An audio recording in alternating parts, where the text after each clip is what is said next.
চাঁপাইনবাবগঞ্জ পৌরসভার প্রফেসর পাড়া মহল্লার বাসিন্দা আব্দুস সালাম শ্যামল ২০ জনের বেশি শ্রমিক নিয়ে শহরের আলীনগর এলাকায় গড়ে তুলেছেন ঐতিহ্যবাহী দড়ির খাটলার কারখানা। আর এই কারখানা থেকে তিনি মাসে অন্তত ৭ লাখ টাকার খাটলা বিক্রি করছেন। আব্দুস সালাম শ্যামল জানান, তার কারখানায় প্রায় ৪০ ধরনের দড়ির খাটলা তৈরি করা হয়। সামাজিক যোগাযোগ মাধ্যম ফেসবুকে বিক্রি হচ্ছে এসব খাটলা, পৌঁছে দেয়া হচ্ছে সারা দেশে। তবে দড়ির খাটলার চাহিদা বেশি ঢাকার অভিজাত এলাকাগুলোতে। ডিজাইন ও সাইজের উপর ভিত্তি করে নির্ধারণ হয় দাম। তা আমার বউয়ের বাড়ি হচ্ছে জামালপুর, তো খাটলা যখন আমি আমার বাড়িতে নিয়ে আসলাম তখন আমার বউ প্রথম খাটলাটা দেখল। ও দেখে খুব অবাক যে জিনিসটা তো অনেক সুন্দর, আবার এটাতে বসাও যাচ্ছে, শোয়াও যাচ্ছে, আবার এটা খুব আরামদায়ক। তখন আমি একটা নতুন ডাইমেনশন পেলাম যে খাটলা জিনিসটা অ্যাকচুয়ালি চাঁপাইনবাবগঞ্জের বাইরে দেখাটা বা এটার বোঝাটা অন্যরকম হইতে পারে, অনেক সুন্দর রকম এর গ্রহণযোগ্যতা থাকতে পারে।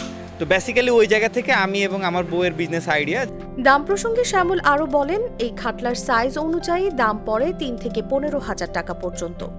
বিশেষ করে মাচিয়াগুলোর দাম কম হয়। তা আমরা তো ছোটবেলা থেকে খাটলা দেখে বড় হয়েছি, খাটলায় শুয়েছি, বসেছি, খেয়েছি।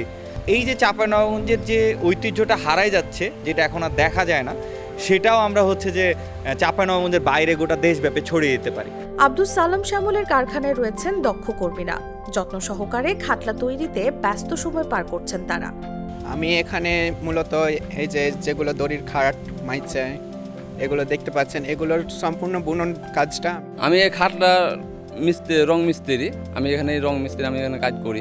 The Chapainawabganj chamber of commerce and ইন্ডাস্ট্রির সভাপতি আব্দুল ওয়াহেদ বলেন, দিন দিন হারিয়ে যাচ্ছিল খাটলার প্রচলন। তবে উদ্যোক্তাদের জন্য বাংলাদেশ ব্যাংকের একটি বিশেষ ঋণের ব্যবস্থা করলে নতুন যুবকরা এটিকে সারা বিশ্বে ছড়িয়ে দিতে পারবে। নিউজ ডেস্ক, জাগো নিউজ।